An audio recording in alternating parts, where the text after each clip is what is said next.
السلام عليكم ورحمة الله وبركاته.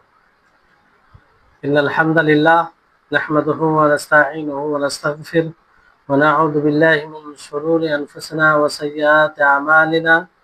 من يهده الله فلا مضل له ومن يضلله فلا هادي له، وأشهد أن لا إله إلا الله وحده لا شريك له، وأشهد أن محمدا عبده ورسوله. أما بعد، رب اشرح لي صدري ويسر لي امري واحلل عقدة من لساني يفقهوا قولي. رب زدني علما رب زدني علما। সম্মানিত আজকের ক্লাসে উপস্থিত সুপ্রিয় ভাই সকল ও সম্মানিতা বোন, আজকে আমরা আল্লাহর বিশেষ রহমতে আল আকিদাতুল ওয়াসিতিয়ার দ্বিতীয় ক্লাস উপস্থিত হয়েছি। আল্লাহ তাআলা যেন আমাদের এই যাত্রাকে কবুল করেন। গত ক্লাসে আলোচনা হয়েছে যে আমরা আকীদার শিক্ষা কেন অর্জন করব, আর এই শিক্ষার গুরুত্ব কতটা, এই শিক্ষা অর্জন না করলে আমাদের ক্ষতির দিক কি, উপকার কি, সেগুলো তুলে ধরা হয়েছে। এখানে আসলে আকীদা বিষয়টা এখন স্বতন্ত্রভাবে পড়তে হচ্ছে এই কারণে যে ভেজাল ঢুকে গিয়েছে। এর পূর্বে নবী সাল্লাল্লাহু আলাইহি ওয়াসাল্লামের জীবদ্দশায় এমনকি আবু বকর রাদিয়াল্লাহু তাআলা আনহু ও ওমর রাদিয়াল্লাহু তাআলা আনহু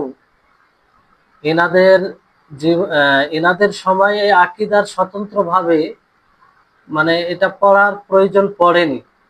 তার কারণ হচ্ছে যে কোরআন হাদিস মানে ছিল, আর সেটাকে মানুষ ফলো করত, আর অন্যরা মুসলিমদেরকে ফলো করত। কিন্তু এখন বিষয়টা পরবর্তীতে যখন ফিতনা চলে আসতে আরম্ভ করলো, তখন বিভিন্ন রকমের ভেজাল এলো আকীদায় বিভিন্ন বিষয়ে। ফলে আকীদাকে স্বতন্ত্রভাবে জানা এবং তার ব্যাপারে লেখা এবং তার ব্যাপারে বিশেষভাবে গুরুত্ব দেওয়া প্রয়োজন পড়লো। এমনিতে নবী করিম মুহাম্মদ সাল্লাল্লাহু আলাইহি ওয়াসাল্লাম পুরোপুরি আকীদার শিক্ষা দিয়েছেন। 13 বছরের নবী সাল্লাল্লাহু আলাইহি ওয়াসাল্লামের মক্কি যে জীবন, সেখানে তো পুরোপুরি আকীদার উপরে জোর দিয়েছেন। তো এটা আমাদের উপরে আল্লাহ তাবারক ওয়া তাআলার বিশেষ নেয়ামত যে তিনি আমাদের জন্য দিনকে কমপ্লিট করেছেন, পরিপূর্ণ করেছেন, আর যেটা আল্লাহ তাবারক ওয়া তাআলা তিনি নিজেই উল্লেখ করেছেন। ফলে নবী করিম মুহাম্মদ সাল্লাল্লাহু আলাইহি ওয়াসাল্লাম দিনটাকে পরিষ্কার পরিচ্ছন্ন একদম সুস্পষ্ট অবস্থায় ছেড়ে গেছেন, যা রাত দিনের মতো। আর এই দিন থেকে বক্র একমাত্র সেই ব্যক্তি হতে পারে যে ধ্বংসকারী, যে নিজেই ধ্বংস হতে চায়। আর নবী করিম মুহাম্মদ সাল্লাল্লাহু আলাইহি ওয়াসাল্লাম সর্বপ্রকারের কল্যাণের দিকে গাইড করেছেন, যে কল্যাণ মানুষকে জান্নাতের নিকটে করে এবং জাহান্নাম থেকে দূরীভূত করে। আর সর্বপ্রকারের অকল্যাণ থেকে নবী সাল্লাল্লাহু আলাইহি ওয়াসাল্লাম সতর্ক করেছেন, যে অকল্যাণ মানুষকে জাহান্নামে যায়। ফলে কোনো ব্যক্তি যদি পথভ্রষ্ট হয়, আর পথভ্রষ্ট হওয়ার কারণে হালাক হয়, তাহলে সে দলিলের ভিত্তিতেই হবে। আর যদি কোনো ব্যক্তি জীবিত থাকে, ভালো থাকে, তাহলে সেও দলিলের ভিত্তিতে, কারণ নবী সাল্লাল্লাহু আলাইহি ওয়াসাল্লাম কোনো বিষয়কে ছেড়ে যাননি। ফলে আল্লাহ তাবারক ওয়া তাআলা আমাদেরকে আদেশ দিয়েছেন যে যখনই উম্মতের মাঝে, মানুষের মাঝে দ্বিমত দেখা দিবে, এক অপরের বিরোধিতা দেখা দিবে, সেই সময় আমাদেরকে আল্লাহ এবং তার রাসূলের দিকে ফিরে যেতে হবে। আল্লাহ এবং তার রাসূলের দিকে ফিরে যেতে হবে, যেটা আল্লাহ তাবারক ওয়া তাআলার হুকুম। আল্লাহ তাআলা বলেন, ফাইন তানাযাআতুম ফি শাইইন ফারুদ্দুহু ইলাল্লাহি ওয়ার রাসূল ইন কুনতুম তু'মিনুনা বিল্লাহি ওয়াল ইয়াউমিল আখির যালিকা খায়রু ওয়া আহসানু তা'ওয়িলা। যে যদি তোমরা কোনো জিনিসে দ্বিমত করো, তাহলে তোমরা আল্লাহ এবং রাসূলের দিকে ফিরে যাও, যদি তোমরা আল্লাহ এবং ইয়াউমে আখিরাত শেষ দিবসের প্রতি ঈমান রাখো, আর এটাই হবে উত্তম। তাহলে এটা নীতি, একটা নীতি বলা হয়েছে যে যখনই উম্মতের মাঝে, মানুষের মাঝে দ্বিমত দেখা দিবে, তখনই আমাদেরকে ফিরে যেতে হবে কিতাবুল্লাহর দিকে, তারপরে সুন্নাতে রাসূলের দিকে। আর এটাই হচ্ছে সালাফে সালেহদের মানহাজ। আর এই পথে সালাফ, আমাদের পূর্বের উত্তরসূরিগণ চলেছেন। তো এই আকীদা সালাফিয়া, সালাফি আকীদার কতটা গুরুত্ব অন্য আকীদার বিপরীতে, সেটা হয়তো আমরা কালকে দার্সে অনেকটা বুঝতে পেরেছি। আশা করি আপনাদের নিকটে এটা অস্পষ্ট কিছু নেই। তারপরে আবারও কিছু মানে বলি আপনাদেরকে, যাতে আমরা এর প্রতি তৎপর হতে পারি আর আমাদের জন্য বিষয়টি আরো স্পষ্ট হয়। আর যাতে আমরা এই শিক্ষার প্রতি এতটা তৎপর হব যে আমরা নিজে এই বিষয়ে পরিপক্ক হব এবং মানুষকে এই তৎপরতার সাথে আহ্বান করব, মানুষকে এই তৎপরতার সাথে আহ্বান করব। তো এই হচ্ছে বিষয়। তো এই আকীদা এমন একটি বিষয় যে আকীদার মাধ্যমে আমাদের ঐক্য সম্ভব। সকলের কালিমা, সকলের কথা এক তখনই হবে যখন আমাদের আকীদা এক হবে। সকলে এক ছায়াতলে তখনই আসতে পারবো যখন আমাদের আকীদা বিশুদ্ধ আকীদা হবে, তাওহীদ আমাদের ঠিক হবে। নচেত আমরা ভিন্ন ভিন্ন পৃথক পৃথক হব, যেটা আমরা বর্তমান সময়ে দেখতে পাচ্ছি যে মুসলিম হওয়ার সত্ত্বেও আমরা এক নই, ভিন্ন ভিন্ন, এক অপরের বিপরীত, এক অপরের সাথে শত্রুতা। তো এই কারণে আর এই সাহাবায়ে কেরামদের দলকে দেখুন যে তিনাদের আকীদা সঠিক ছিল, ফলে তিনারা এক হয়েছিলেন। তিনাদের মধ্যে এইরকম ভাবে পৃথক, আলাদা এরকম কিছু বিষয় দেখা দেয়নি। কিন্তু যখনই মানুষ সাহাবীদের পদ্ধতিকে, সাহাবীদের যেমন ভাবে আকীদা সব এক ছিল, বিশুদ্ধ ছিল, এটা ছাড়া অন্য পথ অবলম্বন করেছে, তখনই ভিন্নতা, পৃথক হওয়া এই বিষয়টি এসেছে। তারপরে একটা বিষয় মনে রাখবেন যে যার মধ্যে আকীদা বিশুদ্ধ থাকবে, আকীদা বলতে কথাটা আপনারা বুঝবেন, গত ক্লাসে জিজ্ঞাসাও করেছিল যে আকীদা বলতে কি। আকীদা বলতে যে আমার আপনার আল্লাহর ব্যাপারে, রাসূলের ব্যাপারে, তার দ্বীনের ব্যাপারে, তার দ্বীনের বিধানের ব্যাপারে, ঈমানিয়াতের ব্যাপারে সঠিক ধারণা, সঠিক ধারণা। এটা হচ্ছে মানে আকীদা, ইসলামের পরিভাষা আকীদা। আর আকাদা একুদু এখানে মানে গিট দেওয়া, যেমন গিরা দাওয়াতে কোনো জিনিস মজবুত হয়ে যায়, সেখান থেকে চলে যায় না। অনুরূপভাবে আকীদা, মনের ধারণা, যদি আমাদের আকীদা মজবুত হয় তাহলে আমরা তার উপর অবিচল অনড় থাকতে পারি। তো যে কথাটা বলতে চাচ্ছিলাম সেটা হচ্ছে যে আকীদা যার বিশুদ্ধ হবে, সালাফি আকীদা হবে, সে মূলত কোরআন ও হাদিসের নুসুস, দলিল, তার সম্মান, মানে তার তাজিম করবে এবং তাকে প্রত্যাখ্যান করা থেকে বিরত রাখবে, সে বিশুদ্ধ আকীদা। আর তার অপব্যাখ্যা করা থেকে বিরত রাখবে। আজকে দেখুন যে আমাদের নিকটে কোরআন হাদিসের দলিল আসে, কোরআনের উল্লেখ করে, কোরআনের দোহাই দিয়ে কিংবা কোরআনের উদ্ধৃতি দিয়ে কথা বলা হয়, হাদিসের উদ্ধৃতি দিয়ে কথা বলা হয়, অথচ আমরা সেখানে নিজের যুক্তি খাটাই কিংবা নিজের প্রবৃত্তিকে প্রাধান্য দিই। এর মূল কারণ হচ্ছে যে আমাদের আকীদা সঠিক নয়, আমাদের আকীদা সঠিক নয়, মূল কারণ হচ্ছে এটাই। তারপরে এই বিশুদ্ধ আকীদা সালাফে সালেহিনদের সাথে যুক্ত করে দেয়, আমাদের পূর্বের উত্তরসূরিগণের সাথে যুক্ত করে দেয়, অর্থাৎ সাহাবায়ে কেরামদের সাথে এবং সাহাবাদের পথে যারা চলেছে তাদের সাথে যুক্ত করে দেয়। আর এইভাবে যদি আমরা যুক্ত হয়ে যাই বিশুদ্ধ আকীদার কারণে, তাহলে এতে আমাদের ইজ্জত, আমাদের সম্মান, ঈমান এবং আমাদের মানে আমরা গর্বিত হই আর ইজ্জত সম্মান বৃদ্ধি পায়। কারণ তারা হচ্ছে মানে সৎ পথে তারা এগিয়েছিলেন, তারা মুত্তাকিদের ইমাম ছিলেন ওয়ালিদের তিনারা সর্দার ছিলেন। এই হচ্ছে বিষয়। যেমন আব্দুল্লাহ ইবনে মাসউদ রাদিয়াল্লাহু তাআলা আনহু তিনি বলেন যে আল্লাহ তাবারক ওয়া তাআলা প্রথমে বান্দাদের হৃদয়ে দেখেন।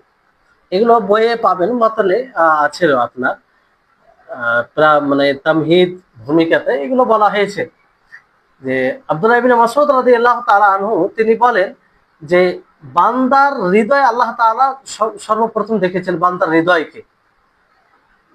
তো আল্লাহ তাআলা বান্দাদের হৃদয়ের মধ্যে সর্বোত্তম হৃদয় মুহাম্মদ সাল্লাল্লাহু আলাইহি সাল্লামের হৃদয়কে দেখলেন।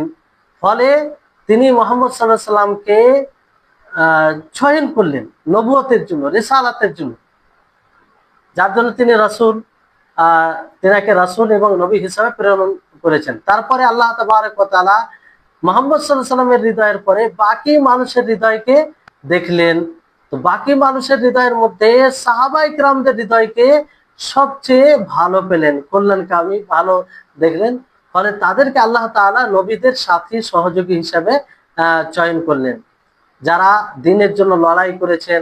যখনই তারা এই জন্য যখনই আপনি কোনো যখনই মুসলিম কোনো ভালো কাজ দেখবে তো সেটা ভালো ফলাফল আল্লাহর কাছে পাবে, আর মন্দ দেখলে মন্দের ফলাফল আল্লাহর কাছে রয়েছে।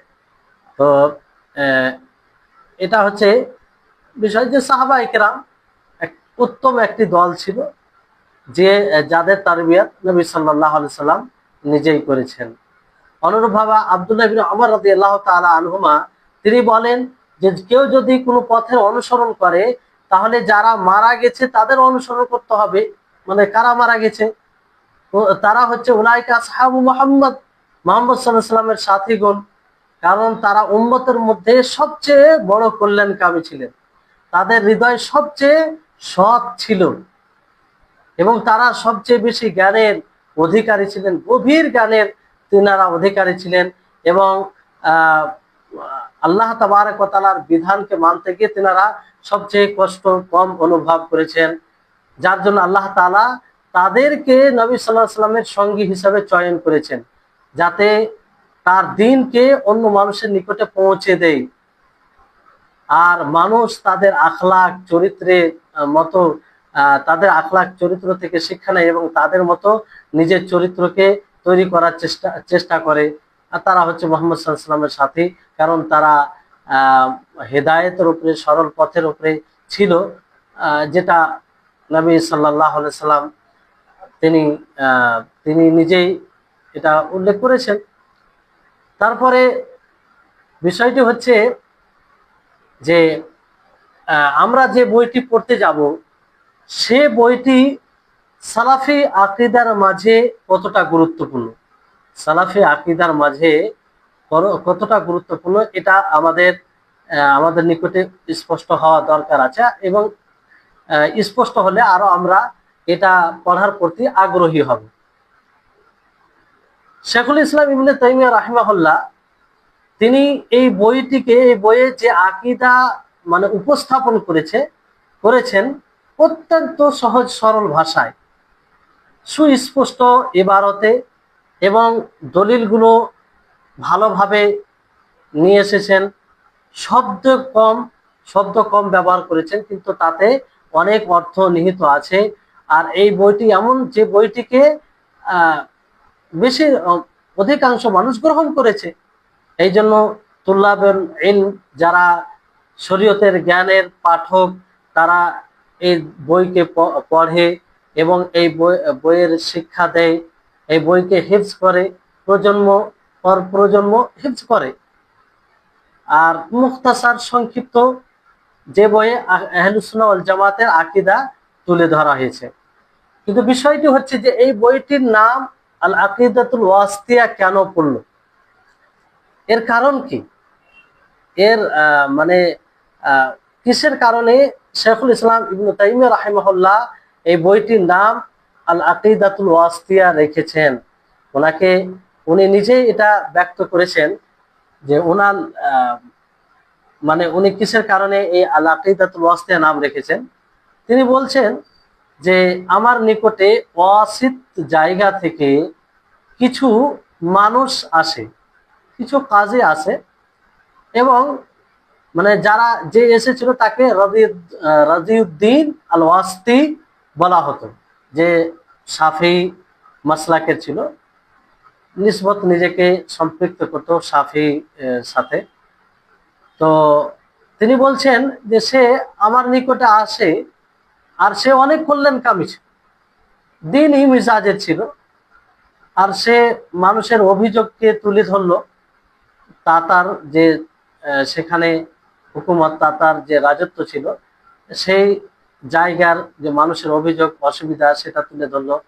আর সেখানে যে অজ্ঞতা, জেহালাত, এগুলো তুলে ধরা হলো, তুলে ধরলেন। আর এটাও বললেন যে সেখান থেকে ইলম, প্রকৃত দিন, প্রকৃত ইলম উঠে যাচ্ছে। তো তিনি, শেখুল ইসলাম ইবনে তাইমিয়া রাহিমা বলছেন যে তিনি বলতে আরম্ভ করলেন যে আপনি আমাদের জন্য কিছু আকীদা লিখুন, লিপিবদ্ধ করুন, যেটা খুব সুন্দর হবে, আর এটার উপরে আমরা যথেষ্ট করি, মানে তা দ্বারা আমরা যেন সকলে উপকৃত হতে পারি। তো শেখুল ইসলাম ইবনে তাইমিয়া এই কথা শোনার পরে বললেন যে অনেক আকীদার বই রয়েছে, আর সেগুলো থেকে নিতে পারে। সেখানে আহলুস সুন্নাহ ওয়াল জামাতের যেগুলো ইমাম রয়েছে তাদের আকীদা লিপিবদ্ধ করা হয়েছে।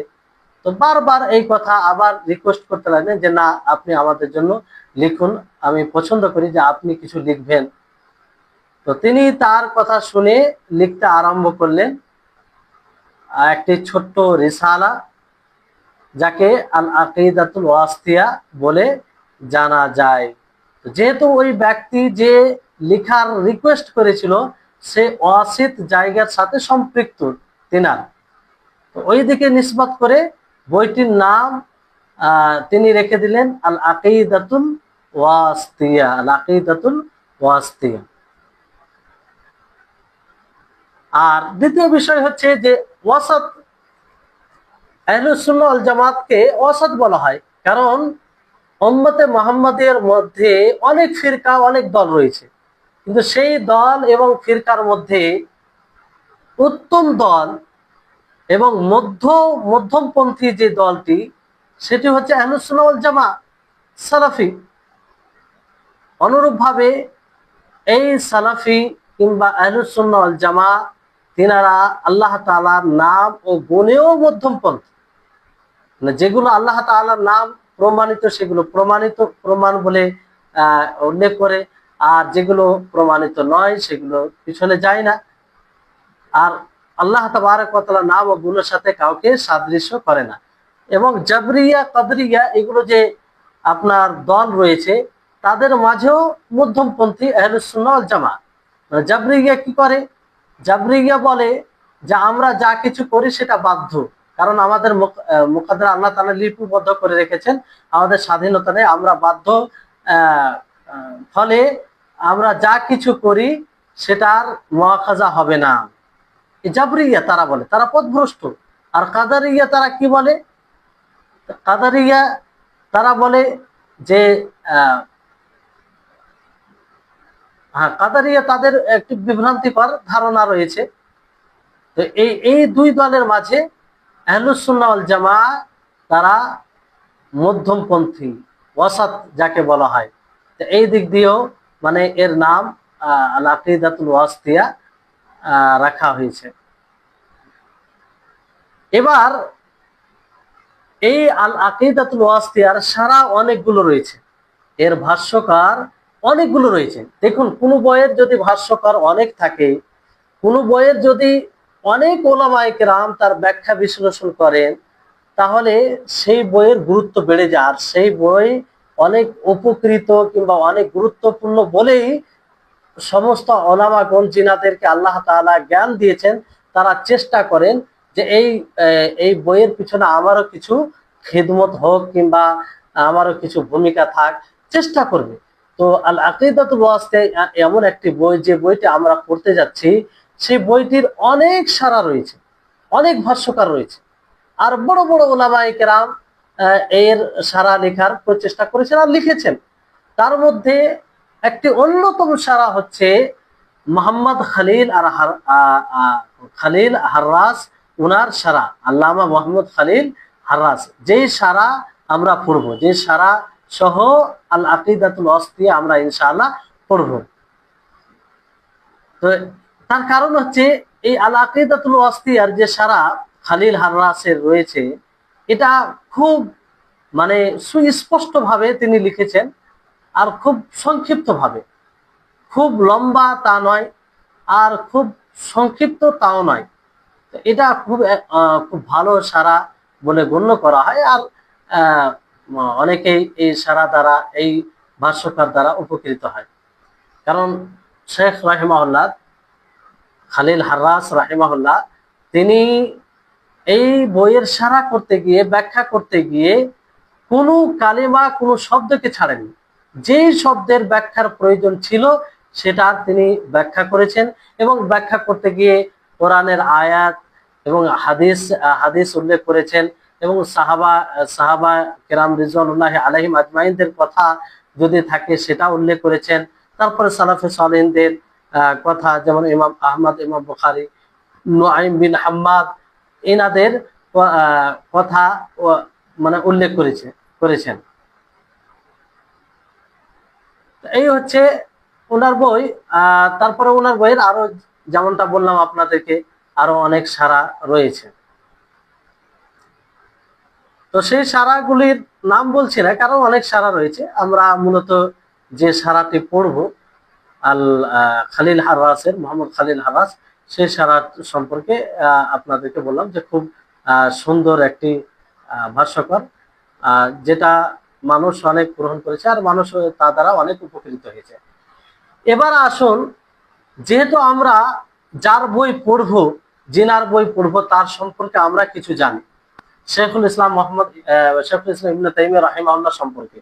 কারণ তিনার আমাদের উপরে অনেক বড় ইহসান আছে, আর এটা ইহসানকে ভুলে যাওয়ার একটা লক্ষণ হবে যে আমরা তার বই দ্বারা উপকৃত হব, অথচ তার জীবনীকে জানব না।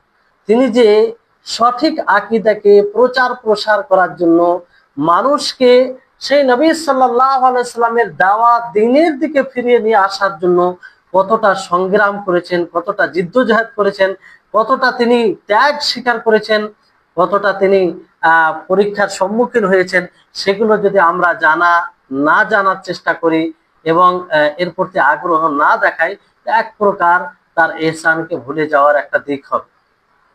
বড় ইহসান, ওনার জীবনী পড়লে আপনি বুঝতে পারবেন। দেখুন, আল্লাহ তাবারক ওয়া তাআলা যখনই মানুষের মাঝে বিভ্রান্তি এসেছে, পথভ্রষ্টতা এসেছে, মানুষ সঠিক পথ থেকে বের হতে, অধিকাংশ মানুষ বের হতে আরম্ভ করেছে, তখনই কিন্তু আল্লাহ তাবারক ওয়া তাআলা নবী প্রেরণ করেছেন, রাসূল প্রেরণ করেছেন। এই জন্য আল্লাহ তাআলা বলে, ওয়ালাকাদ বাআসনা ফি কুল্লি উম্মাতিন রাসূলান আন ইউবুদুল্লাহা ওয়াজতানিবুত তাগুত। তো এটা সিলসিলা, ধারাবাহিকতা চলেছে। কিন্তু মুহাম্মদ সাল্লাল্লাহু আলাইহি সাল্লামকে শেষ রাসূল হিসেবে প্রেরণ করেছে। তো শেষ রাসূলের পরে তার কোনো নবী আসবে না, আর কোনো রাসূল আসবে না। এরপরে আল্লাহ তাবারক ওয়া তাআলা ঠিক নবীদের মতো মাঝে মাঝে এমন বিচক্ষণ আলেম তৈরি হয়, যার দ্বারা নবী সাল্লাল্লাহু আলাইহি ওয়াসাল্লাম যে দিনকে ছেড়ে গিয়েছেন সেই দিনের পুনর্জীবিত হয়, কিংবা সেটার ব্যাপারে মানুষ সজাগ হয়। তো শেখুল ইসলাম ইবনে তাইমিয়া রাহিমাহুল্লাহ, তিনার ব্যাপারটা এরকমই ছিল। তিনি যে সময় দাওয়াতি কাজ আরম্ভ করে, ওই সময় বিভিন্ন রকমের ফিতনা, বিশেষভাবে আকীদায় বড় একটা ফল চলে এসেছিল। আকীদার দিক দিয়ে অনেক রকম ফিতনা সম্মুখীন হয়েছিল সেই সময়ের লোকেরা। তো ওনার নাম হচ্ছে, ওনার সংক্ষিপ্ত আমরা জীবনী জানার চেষ্টা করি। ওনার নাম হচ্ছে আহমদ বিন আব্দুল হালিম বিন আব্দুল সালাম বিন আব্দুল্লাহ বিন খিজর বিন মোহাম্মদ বিন আল খিজর বিন আলী বিন আব্দুল্লাহ বিন তাইমিয়া আল হাররানি। সংক্ষিপ্ত ভাবে এইভাবে বলতে পারেন, আহমদ বিন আব্দুল হালিম বিন আব্দুল সালাম ইবনে তাইমিয়া আল হাররানি, এইভাবে নামটা। ওই পুরো অনেক ওনার দাদা অনেক উঁচু ভাবে এখানে বলা হয়েছে। তো সংক্ষিপ্ত ভাবে আমরা এরকম ভাবে ওনার নামটা মনে রাখতে পারি যে আহমদ বিন আব্দুল হালিম বিন আব্দুল্লাহ ইবনে তাইমিয়া আল হারানি, ইবনে তাইমিয়া। এখানে যেটা বিষয় আসছে যে ওনাকে তাইমিয়া কেন বলা হয়, ওনাকে তাইমিয়া কেন বলা হয়, তো এই ব্যাপারে ওলামাগণ বলেছেন যে ওনার পঞ্চম যেটা দাদা ছিল মোহাম্মদ বিন আল খিজার, তিনি তাইমা এই পথ দিয়ে হজ করতে যাচ্ছিলেন। তো সেখানে একটি বাচ্চা দেখেন, কিংবা সেখান থেকে ফিরে আসেন, তো তিনি দেখেন যে তার স্ত্রী একটি মেয়ে জন্ম দিয়েছে। তখন সে বলে ইয়া তাইমিয়া, ইয়া তাইমিয়া, মানে তাইমার দিকে নিসবত করে তিনি ইয়া তাইমিয়া বলেন। তো আর তাইমা শহরটা তাবুকের কাছাকাছি ছিল। তো সেখান থেকে তেনার লকব পড়েছে যে তাইমিয়া, যেহেতু তেনার পঞ্চম দাদা, তো তার ওইখান থেকে তাইমিয়া লকব পড়েছে। অনেকেই বলেছেন যে ওনার ওনার যে দাদা মোহাম্মদ, তার মা তার মা তার মায়ের নাম ছিল যে তাইমিয়া। আর তিনি বড় উপদেশকারী ছিলেন, খুব সুন্দরভাবে ওয়াজ করতেন, মানুষকে নসিহত করতেন, তার দিকেই নিসবত করে তাইমিয়া বলা হয়েছে, আর সেই নামে পরিচিত। তিনি জন্মগ্রহণ করেন আপনার 661 হিজরি রবিউল আউয়াল মাসে, রবিউল আউয়াল 10ম দিনে, 10 তারিখে সিরিয়ার সিরিয়ার জমিনে হাররান নামক জায়গায় 661 হিজরিতে 10 রবিউল আউয়াল, মানে সেটা সেই দিন ছিল সোমবার। আর তেনাকে শেখুল ইসলাম বলা হয়, শেখুল ইসলাম তাকিউদ্দিন। আর ওনার উপনাম হচ্ছে, যাকে আরবিতে কুনিয়ত বলা হয়, আবুল আব্বাস। আবুল আব্বাস, তাহলে আবুল আব্বাস তাকিউদ্দিন শেখুল ইসলাম। তো শেখুল ইসলাম কেন বলা হয়, এর কারণগুলো অনেকে উল্লেখ করেছেন। যে তার মধ্যে সবচেয়ে উত্তম যে যে কারণটা বলা হয়, যে তিনি ইসলাম অবস্থায় বৃদ্ধ হয়েছেন, ইসলামকে বাস্তবায়ন করতে গিয়ে সবসময় তৎপর ছিলেন। আর এইরকম ভাবে পূর্বে খুব কম গত হয়েছে মানুষ। আর যেহেতু হাদিসে আছে একটা, তিরমিজির হাদিসে, মান শাবা শাইবাতান ফিল ইসলামি ফাহিয়া লাহু নূরুন ইয়াউমাল কিয়ামা, যে ব্যক্তি ইসলামে বৃদ্ধ হবে মুসলিম থাকা অবস্থায়, তো কিয়ামত দিবসে তার জন্য আলোক বর্তিত হবে, মানে আলো হবে। এই জন্য শেখুল ইসলাম তেনাকে বলা হয়। অনেকে বলেছেন যে না, শেখুল ইসলাম এই জন্য বলা হয় ওনাকে, যে তিনি সবসময় আল্লাহর দিকে ছুটে যেতেন। যখনই কোনো বিপদ হতো তিনি আল্লাহর দিকে ছুটে যেতেন, যতই কঠোর হোক না কেন আল্লাহর দিকে যেতেন। অনেকে বলেছেন যে না, ওনার ব্যবহার, আখলাক, চরিত্রের কারণ ওনার যৌবন অবস্থা, মানে উনি উনি নিজের জীবনে, কিংবা ওনার জীবন, যে একটা যৌবন অবস্থায় মানুষ স্বাভাবিক গুনাহ করে কিংবা একটা জেহালাত, অজ্ঞতা অবস্থায় থাকে, সেটা থেকে তিনি মুক্ত ছিলেন, সেটা থেকে তিনি মুক্ত ছিলেন। আর সব সময় তিনি সুন্নাহ, ফরজ, নফল এগুলোকে মেনে চলতেন, পুরোপুরি ভাবে শরীয়তকে বাস্তবায়ন করতেন। এই ওনার ব্যবহার ও আখলাকের কারণে ওনাকে শেখুল ইসলাম বলা হয়। যাই হোক, এরকম ভাবে অনেক কারণ বলেছেন। ওনার ফ্যামিলি, পারিবারিক পরিবার যেটা শিক্ষিত পরিবার, আপনারা শুনলেন যে ওনার পরিবার মানে শিক্ষিত পরিবার। আর সবাই দিনী মিজাজের ছিলেন, যেহেতু আলেম ছিলেন। ওনার দাদা আবুল বরকাত মজদুদ্দিন হানাবিলা হানাবিলা ইমামদের মধ্যে একজন অন্যতম বড় ইমাম ছিলেন। আর ওনার তালিফ, লিখনি বইও রয়েছে, আল মুনতাকা মিন আখবারিল মুস্তাফা, যার ব্যাখ্যা করেছেন, ভাষ্যকর লিখেছেন ইমাম শওকানী রাহিমাহুল্লাহ, নাইলুল আওতার শারহ মুনতাকাল আখবার, এইভাবে। তারপর ওনার পিতা শেহাবুদ্দিন, উনিও একজন আলেম ছিলেন। ওনার ভাই সব, মানে এক কথাই তিনি দ্বীনী পরিবারের ছিলেন, শিক্ষিত পরিবারে জন্মগ্রহণ করেন। ওনার শিক্ষকগুলো অনেক, তার মধ্যে মানে শিক্ষক অনেক রয়েছে, ওনার ছাত্র অনেক রয়েছে। ছাত্রের মধ্যে যেমন ইবনে আব্দুল্লাহ হাদি, তারপরে উনি যার কাছ থেকে শুনেছেন, যার কাছ থেকে জ্ঞান নিয়েছেন, প্রায় 200-র অধিক রয়েছে। 200 শতাধিক শেখ ওনার শিক্ষক রয়েছেন, যাদের কাছ থেকে তিনি জ্ঞান নিয়েছেন। তার মধ্যে প্রসিদ্ধ যেগুলো মশহুর, যেমন শামসুদ্দিন আবু মোহাম্মদ, আমিনউদ্দিন আবুল ইয়ামান, এরকম অনেক রয়েছে। তারপর ওনার ছাত্র, অনেকগুলো ছাত্র ওনার তৈরি হয়েছে।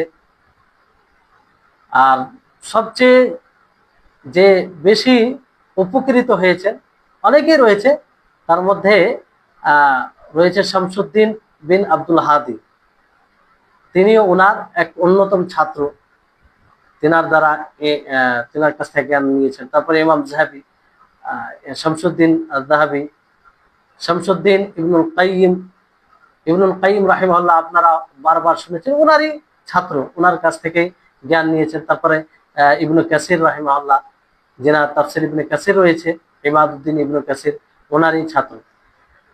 ওনার মাসলাক কি ছিল? মাসলাক বলতে এটা এই জন্য বলতে হয় যে প্রসিদ্ধ 4টি মাসলাক, 4টি মাযহাব যাকে বলা হয়, সেটা কি, যে শাফি, মালিকি, হাম্বলি, আর আপনার শাফি, মালিকি, হাম্বলি, হানাফি, এই 4টি মাসলাক প্রসিদ্ধ। মানুষ এই মাসলাকগুলোকে ফলো করে, কিন্তু যারা অন্ধভাবে ফলো করে তারা ভুল করে, এটা সঠিক নয়, ইমামগুলো নিষেধ করেছেন। কিন্তু যারা নিসবত করে, অন্ধভাবে অনুসরণ করে না, কিন্তু নিসবত করে, নিজেকে দলিল অনুযায়ী চলে, তো যাই হোক, এই 4টি মাসলাক রয়েছে। ইমাম ইবনে তাইমিয়া রাহিমাহুল্লাহ তিনি হাম্বলি ছিলেন, মানে হাম্বলির দিকে তিনি নিসবত করতেন। প্রথমে তো হাম্বলির উপরে তিনার জন্ম, ছোট থেকে মানুষ হওয়া হাম্বলি, যেহেতু পুরো পরিবারে হাম্বলি ছিলেন। কিন্তু তিনি কিছু বছরের পরে, শিক্ষা অর্জন করার পরে, শিক্ষা আসার পরে নির্ধারিত মাযহাব অনুযায়ী ফতোয়া দিতেন না, বরং দলিল অনুযায়ী যেটা সঠিক হতো সেটাই তিনি ফতোয়া দিতেন। আর সবসময় তিনি সুন্নাহকে প্রাধান্য দিতেন। সালাফি পদ্ধতি, অর্থাৎ সাহাবায়ে কেরাম থেকে নিয়ে তাবিন, তারপরে তাদের পথে যারা চলেছে তাদের পদ্ধতিকেই তিনি প্রাধান্য দিতেন। আর সবসময় তিনি দলিল সহ কথা বলতেন, দলিল সহ কথা বলতেন। তারপরে তিনার আকীদা তো আমরা সকলে জানি, তিনি তো এক উলঙ্গ তালোয়ার ছিলেন। বাতিল আকীদা যারা পোষণ করতো তাদের জন্য উলঙ্গ তালোয়ার ছিলেন তিনি, মানে কাউকে ছাড়তেন না, দার্শনিক হোক, আর অনেক রকম ফিতনা আবির্ভাব ঘটেছে। সুফিয়াত বলেন, দার্শনিক, আহলুল কালাম যাদেরকে বলা হয়, আসমা ও সিফাতের ব্যাপারে বিভিন্ন রকমের যারা তাবিল করে তাদের, তারপরে আরো যেগুলো বিভ্রান্তিকর ফিতনা রয়েছে তাদের তিনি মোকাবিলা করেছেন। তো তিনি সালাফি আকীদা ছিলেন, এতে কোনো সন্দেহ নেই। ওনার লেখনী অনেক বই রয়েছে, অনেক রয়েছে। ইমাম যাহাবি রাহিমাহুল্লাহ তিনি বলেন যে আমি শেখুল ইসলাম ইবনে তাইমিয়া রাহিমাহুল্লাহর লেখনী বইগুলোকে জমা করেছি, তো 1000 মতো ওনার লেখনী বই পেয়েছি, 1000। আরো এছাড়া মানে আরো লেখনী রয়েছে। তো ইবনুল কাইয়িম রাহিমাহুল্লাহ ওনার সমস্ত লেখনীর নামকে একত্রিত করেছেন, যেটা নাম দিয়েছেন, একটা বই লিখেছেন যে আসমা ও মুআল্লিফাত ইবনে তাইমিয়া, মানে ইবনে তাইমিয়া রাহিমাহুল্লাহর যে লেখনী বইগুলো সেগুলো নাম তিনি নোট করেছেন। তো এটা একটা, এই নামে বইও আছে। তারপরে তিনি অনেক ভাষা জানতেন, আরবি ভাষায় তিনি দক্ষ ছিলেন, তিনি পুরো আরবি ভাষায় দক্ষতা অর্জন করেন। বাকি অন্য অন্য ভাষা সম্পর্কে তিনার জ্ঞান ছিল। তিনি চারিত্রিক দিক দিয়ে খুব ভালো ছিলেন, তিনার স্বভাবগত তিনি ভালো ছিলেন। এমনটা নয় যে আগে ইলম অর্জন করার পূর্বে ওনার ব্যবহার চরিত্র অন্যরকম ছিল। তিনি স্বভাবগত সহনশীল ছিলেন, ভালো ছিলেন, আর কোনো সময় কাউকে কষ্ট দিতেন না। বড় বাহাদুর ছিলেন তিনি, দুনিয়ামুখী ছিলেন। তিনি চাইলে দুনিয়াতে অনেক কিছু করতে পারতেন, আর উনি দুনিয়ার কিছু বিষয়কে কেন্দ্র করে কখনো দিন থেকে পিছপা হননি, কিংবা বড় বড় মুসিবত ওনার দিনের কাজে বাধা বাধা হয়নি। আর উনি অনেক মুবাহ জিনিসকে, হালাল জিনিসকে ছেড়ে দিতেন, মানে মুবাহ জিনিসকে, জায়েজ জিনিসকে ছেড়ে দিতেন, যাতে তিনি হারাম কাজে না পড়ে যায়।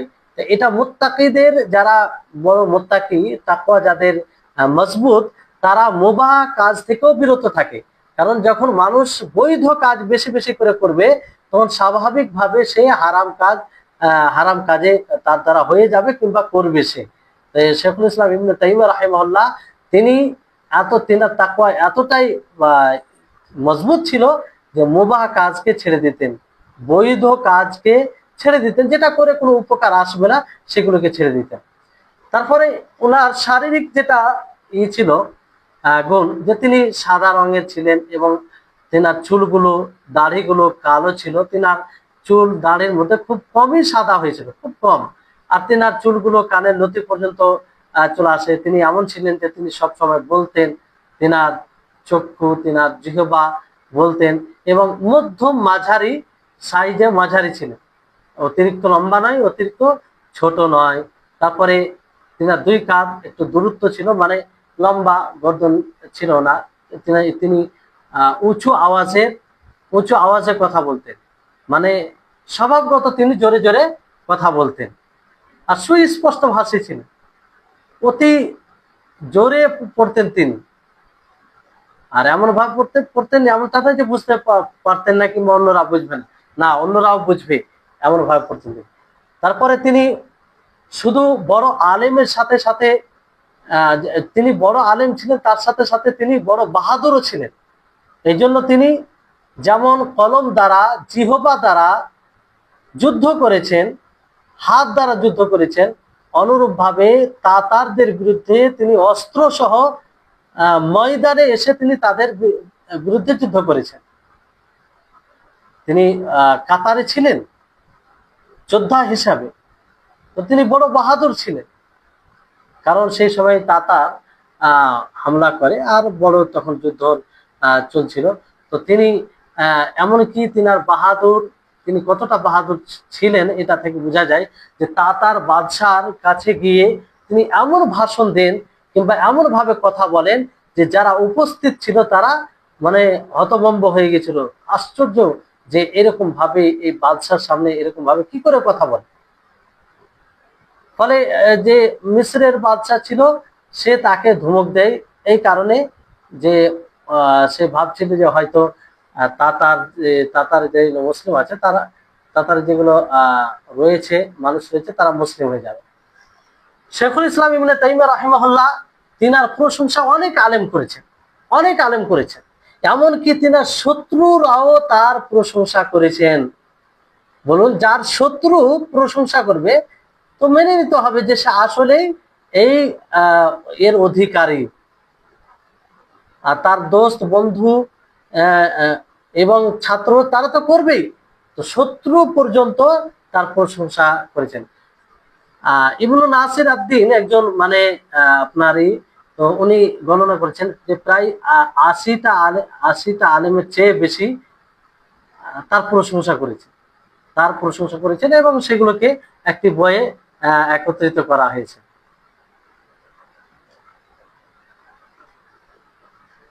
তো অনেকে প্রশংসা করেছেন, সেগুলো দেখে যাচ্ছি না, কারণ তিনি ছিলেন এরকম। আর ওই সময় ওনার যে মোকাবেলা করবে এরকম কেউ ছিল না। তারপর দেখবেন এটা একটা দুনিয়ার নীতি বলতে পারেন, যে ভালো কাজ করবে, মানুষের কল্যাণমুখী কাজ করবে, দাওয়াতি কাজ করবে, তার উপরে বিভিন্ন রকমের মিথ্যা অপবাদ লাগাবে। তো শেখুল ইসলাম ইবনে তাইমিয়া রাহিমাহুল্লাহ উনার উপরেও বিভিন্ন রকমের মিথ্যা অভিযোগ লাগিয়েছে, মিথ্যা অভিযোগ। কারণ তিনি যে সময় দাওয়াত দেন সে সময় সুফিয়তের ফিতনা, আহলুল কালাম দার্শনিকের ফিতনা, মুবতাদিয়া বিদাতিদের ফিতনা, তারপরে সে সময় কিয়ামত পর্যন্ত আরো যে এখন যেগুলো ফিতনা আমরা দেখছি, এই ফিতনা ছিল। তো যাদের বিরুদ্ধে দাওয়াত যেত, যাদেরকে ভালো লাগতো না, তারা সবসময় চেষ্টা করতো যে কিভাবে তার উপরে মিথ্যা অপবাদ লাগিয়ে তার বদনাম করা হবে। তো তার উপরে যতগুলো মিথ্যা অপবাদ লাগানো হয়েছে, সবগুলো মিথ্যা প্রমাণিত হয়েছে। যেমন ইবনু বাতুতা তিনি লিখেছেন মিথ্যা। তিনি বলে যে মানে বৃহস্পতিবার পৌঁছায়, এতে আপনার দিমাশক একটি বড় শহরে, সেখানে রমজান মাসে পৌঁছায়। তো সেখানে পৌঁছানোর পর তিনি সে লিখছে তাতে তার বইয়ে যে, আর বলছে যে দিমাশক শহরে একজন তিনি বড় আলেমদের মধ্যে, বড় ফাকিহদের মধ্যে, হানাবিলা যতগুলো ফাকিহ রয়েছে তাদের মধ্যে একজন ইবনে তাইমিয়া, তাকিদ ইবনে তাইমিয়া। আর তিনি সিরিয়ার মধ্যে সে সময় বড় একজন আলেম ছিলেন, আর সব বিষয়ে কথা বলেন, সব বিষয়ে তিনি জ্ঞান রাখেন। আজকালকার যারাই আলেম রয়েছে দেখবেন যে এক একটা বিষয় পারদর্শী হয়, কিন্তু শেখুল ইসলাম ইবনে তাইমিয়া রাহিমাহুল্লাহ বিষয়টি এমন ছিল যে তিনি যখন তাফসির করতেন, আর তাফসিরে বেশি তিনি ইন্টারেস্ট রাখতেন, আগ্রহ বেশি ছিল ওনার, কিন্তু যে বিষয়ে কথা বলতেন মনে হতেন যে ওই বিষয়ে তিনি পারদর্শী, আর তিনি জ্ঞান রাখতেন। তো সে এই কথা বলতে গিয়ে বলছে যে সে বড় আলেম, সব বিষয়ে কথা বলে, আর বড় আলেমদের মধ্যে গণ্য করা হয়, কিন্তু তার মানে আক্কেলে তার বিবেকে কিছু ফল্ট ছিল, কিছু ত্রুটি ছিল। অথচ দিমাশকের বাসিন্দারা তার সম্মান করত, কঠোরভাবে সম্মান, মানে খুব প্রবল সম্মান করত। আর মেম্বারে সে মানে মেম্বারে সে ওয়াজ নসিহত করতো মানুষকে। তো সে তারপরে কি বলছে যে আমি জুমার দিনে উপস্থিত হই সেখানে, মানে সেই দিমাশক শহরে যেখানে ইবনে তাইমিয়া রাহিমাহুল্লাহ ছিলেন, ওনার কথা অনুযায়ী। তো ওই সময় তিনি মানুষকে নসিহত করছিলেন, উপদেশ করছিলেন, মানে মেম্বারের উপরে, আর মানুষকে স্মরণ করিয়ে দিচ্ছিলেন যে আল্লাহ তাবারক ওয়া তাআলা তিনি অবতরণ করেন। আল্লাহ তাআলা আসমানি দুনিয়ায় যে আমরা আসমানটা দেখতে পাই তাতে অবতরণ করেন, আর তিনি বলে যে এই মতো তিনি অবতরণ করেন। তখন তিনি একটা সিঁড়ি থেকে নেমে যান, তারপরে বলে যে এই মতো তিনি অবতরণ করেন। এই কথাটা কার দিকে নিসবত করেছে? শেখুল ইসলাম ইবনে তাইমিয়া রাহিমাহুল্লাহ থেকে ইবনে বাতুতা তার বইয়ে। কিন্তু এটা মিথ্যা। ওই সময় যে সময় সে সেখানে যায়, সে সময় তিনি জেলে ছিলেন। ওই সময় খুতবা কি করে দিলেন, মানুষকে কিভাবে নসিহত করলেন, তো মিথ্যা করে এটা তাকে বদনাম করার তারা চেষ্টা করেছে। আর এগুলো কাজ তখনই হয় যখন লজ্জার সংখ্যা কম থাকে। তো এরকম ভাবে আরো অনেক ওনার উপরে অনেক অভিযোগ হয়েছে। তারপর ওনার লেখনী অনেক বই রয়েছে। ওনার লেখনী যেমন আপনার আল আকিদাতুল ওয়াসিতিয়া, যেটা আমরা পড়তে যাচ্ছি, তারপরে মিনহাজুস সুন্নাহ, তারপরে আরো অনেক বই রয়েছে। তারপরে ওনার ফাতাওয়া ইবনে তাইমিয়া, যে ফতোয়াগুলো জমা করা হয়েছে প্রায় 38-39 খণ্ডে এরকম রয়েছে, আলাদা আলাদা পাবলিশ হিসাবে তার খণ্ড আছে। তো চিন্তা করুন যে তিনি কতটা লিখেছেন, আর অল্প জীবনে এতটা খিদমত করে গিয়েছেন। তাহলে আল্লাহ তাআলা ওনার জীবনীতে কত বারাকা দান করেছিলেন যে এত কম সময়ে তিনি এত বড় খিদমত করে গিয়েছিলেন। তারপরে তিনি যে খুব আরামে ছিলেন তা নয়, এই সঠিক দাওয়াতের কাজ করার জন্য তিনি অনেকবার জেলে গিয়েছেন, অনেকবার জেলে গিয়েছেন। আর তিনি সব সময় পড়াশোনা লিখতেন, পড়তেন, এরকম। এমনকি জেলে গিয়েও তিনি লিখতেন, মানুষ প্রশ্ন করত, সেই প্রশ্নের উত্তর দিতেন, আর সেটা মানুষের জন্য খুব লাভদায়ক হতো, মানুষ তা দ্বারা উপকৃত হতো। এমন সময় ওনার কাছ থেকে খাতা কলম সে সময় যা ছিল লেখাপড়ার মাধ্যম সবগুলো ছিনিয়ে নেওয়া হয়, সবগুলো ছিনিয়ে নেওয়া হয়। কিন্তু তিনি মানে স্তব্ধ করেননি। ওই সময় তিনি হয়তো মানে দেওয়ালের মধ্যে যা কিছু করতেন, লিখতেন, সেটা ছড়িয়ে পড়তো।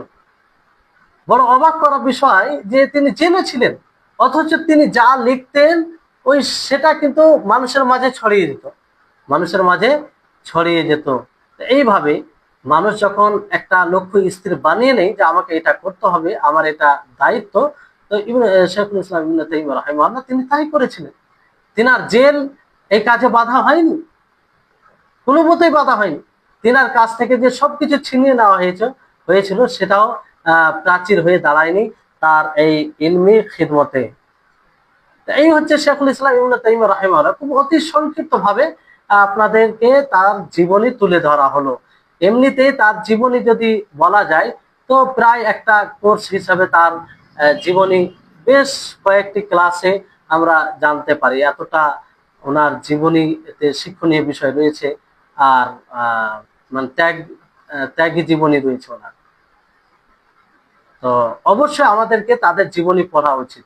তাদের জীবনী পড়লে আমাদের ঈমান বৃদ্ধি পাবে এবং আমরা প্রেরণা পাবো যে উনি এতটা কঠোর পরিশ্রম করেছেন, যার ফলে আমরা তিনার বই দ্বারা এত উপকৃত হচ্ছি। তো তিনাদের জন্য আমরা দোয়া করতে বাধ্য হব। আজকে আমরা তাদেরকে জানি না, বুঝি না, এই জন্য দোয়াও করি না। তো বিষয়টা জানতে হবে। তারপরে আসুন যে যেহেতু আমরা যার ভাষ্যকার পড়বো, ভাষ্যকার সারা আল আকিদাতুল ওয়াসিতিয়া সারা সহ পড়বো, যার সারা ভাষ্যকার পড়বো, তিনি হচ্ছেন শেখ মোহাম্মদ খালিল হারাস। তো তিনি কে? তিনি সংক্ষিপ্ত পরিচয় বলে দিই। তিনি একজন বড় জ্ঞানী, আল্লামা, সালাফি এবং মুহাক্কিক, গবেষক ছিলেন। আর তিনার এই সারা খুবই উপযুক্ত, খুবই পছন্দ করেছেন, মানুষ গ্রহণ করেছে। তিনি বাতান্তা এতে জন্মগ্রহণ করেন 1906 খ্রিস্টাব্দে। আর তিনি আজহার ইউনিভার্সিটি থেকে মানে শিক্ষা শিক্ষা ভ্রমণ কমপ্লিট পূর্ণ করেন কুলিয়া উসুলুদ্দিন থেকে। আর সেখান থেকে তিনি উচ্চ ডিগ্রি লাভ করেন, ডক্টরা খুব বড় কামিয়াব সফলতার সাথে তিনি সেটা সার্টিফিকেট ডক্টরার অর্জন করেন। আর তারপরে তিনি জামিয়াতুল আজহারে ওস্তাদ হিসাবে ছিলেন, শিক্ষক হিসাবে। এই উসুলুদ্দিন বলতে আকিদা এগুলো বিষয় থাকে তাতে। তারপরে তিনি সৌদি আরবিয়া চলে আসেন। সেখানে সৌদি আরবে এসে তিনি জামিয়াতুল ইমাম মুহাম্মদ বিন সৌদ ইসলামিয়াতে তিনি শিক্ষকতা করেন, সেখানে তাদরিসের কাজ করেন। তারপরে তিনি সেখানে কুল্লিয়াতুশ শরিয়া মানে জামিয়া উম্মুল কুরাতে তিনি চলে আসেন, সেখানে রাইস প্রধান হিসাবে সেখানে থাকেন। তো একজন বড় আলেম, আর তার সারা আমরা ভাষ্যকার পড়বো ইনশাআল্লাহ। তো ওনারও বেশ কিছু লেখনী বই রয়েছে, যেমন আল মুগনিলি ইবনে কুদামা, একটি বড় বই আর প্রশস্ত, অনেক কয়েক খণ্ডে রয়েছে। সে বইয়ের উনি তাহকিক করেছেন। তারপরে কিতাবুত তাওহীদ লি ইবনে খুজাইমা, তার তাহকিক করেছেন। এইভাবে অনেক ওনার বই রয়েছে। তো শেখুল ইসলাম ইবনে তাইমিয়া, এর পূর্বে যে বললাম, ওনার এতগুলো বই কিংবা ওনার লেখনী কথা, ওনার ফাতোয়া জমা করতে বিশাল অনেক সময় লেগেছে। এবং এটা তাহকিক করতে গিয়ে ডক্টরা রিসালা লিখতে হয়েছে কিংবা রিসালা লেখা হয়েছে। তাহলে উনি কতটা মানে তিনি খিদমত করে গিয়েছেন, মানুষের মাঝে ছেড়ে গিয়েছেন, এটা থেকে আমরা খুব সহজেই বুঝতে পারি। এবার আরেকটু আমরা খুব সহজেই জানার চেষ্টা করি যে আল আকিদাতুল ওয়াসিতিয়া এর বিশেষভাবে আপনার বিশেষত্ব কি, যে বিশেষতা আপনি এক মিনিট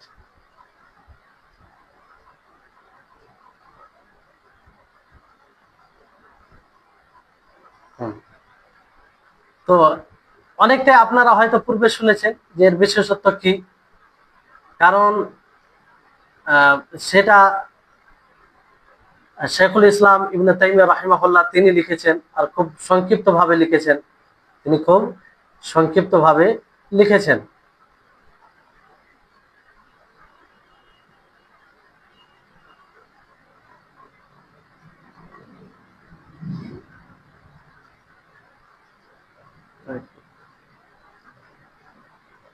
তো যাই হোক, আজকের ক্লাসে আমরা যেটুকু জানলাম, ভূমিকা স্বরূপ আপনাদেরকে কিছু বলা হলো।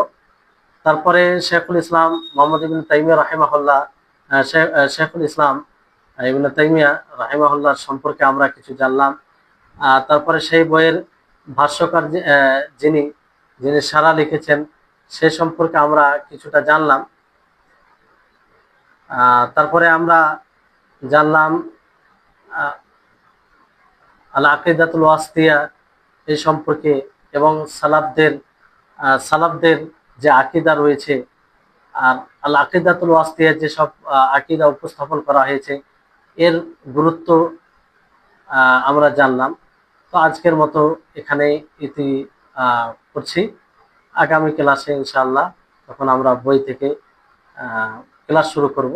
আর আল আকিদাতুল ওয়াসিতিয়ার যেটা বিশেষত্ব কিছু বলবো বলেছিলাম, আসলে তার মধ্যে চলে আসে অনেক কিছু। যদি কিছু থাকে তো ইনশাআল্লাহ আগামী ক্লাসের শুরুতে বলবো, তারপরে আমরা বই শুরু করবো ইনশাআল্লাহ।